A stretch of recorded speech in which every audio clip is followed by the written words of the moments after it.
Indianapolis, UCLA's Jules Bernard is a 73% foul shooter. With 3 seconds left in the Pac-12 tournament quarterfinals against Oregon State, Bernard went to the line for 2 free throws. If he made them both, the Bruins would win and the Beavers season would quietly end on a Las Vegas afternoon with a 14-13 record.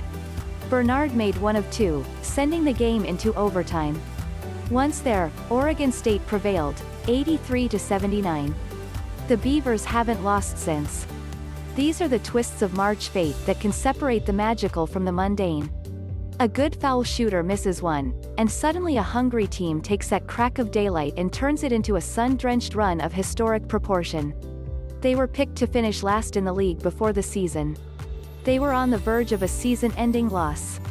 16 days later, the unlikely Pac-12 tourney champions have turned this NCAA tournament opportunity into a stunning rampage. Just like that, Oregon State is only the second no.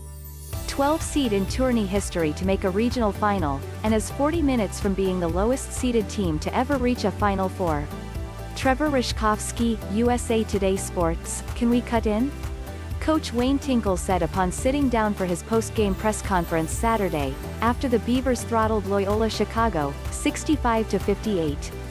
After earning the chance to dance, Tinkle and the Beavers have jitterbugged all over Indy, winning twice in Bankers Life Fieldhouse and once in Hinkle Fieldhouse.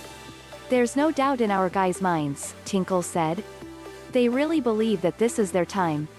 It's what we said before we left the locker room, that we're not going to get rattled. This is our time. It's meant to be. Preordained or not, none of this Oregon State run has been flukish. This was a 3rd straight authoritative victory over a higher-seeded team, from dominating no. 5 Tennessee for 40 minutes to leading no. 4 Oklahoma State for the final 33 minutes to taking over against no. 8 Loyola for the final 25. Oregon State has been no doubt better than everyone it has faced in this tourney. The first 2 games were won with timely shot-making and smashing opponents on the glass. This inartistic slog was won at the defensive end, with a hybrid zone Tinkle and his staff concocted to gum up the precise Loyola offense.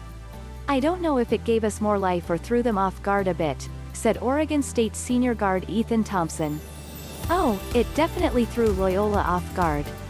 The Beavers beat the Ramblers at their own game, outguarding the opposition in a slow-motion grinder. Oregon State watched Porter Moser's offense slice up Midwest region top seed Illinois last round. The Beavers also certainly saw Georgia Tech use a zone to take an early 13-3 lead on Loyola in the first round. So Tinkle broke out a zone that borrowed some principles from a 1-1-3 that Montana coach Stew Morrill ran when Tinkle was a player there in the 1980s, plus other iterations he's used over the years.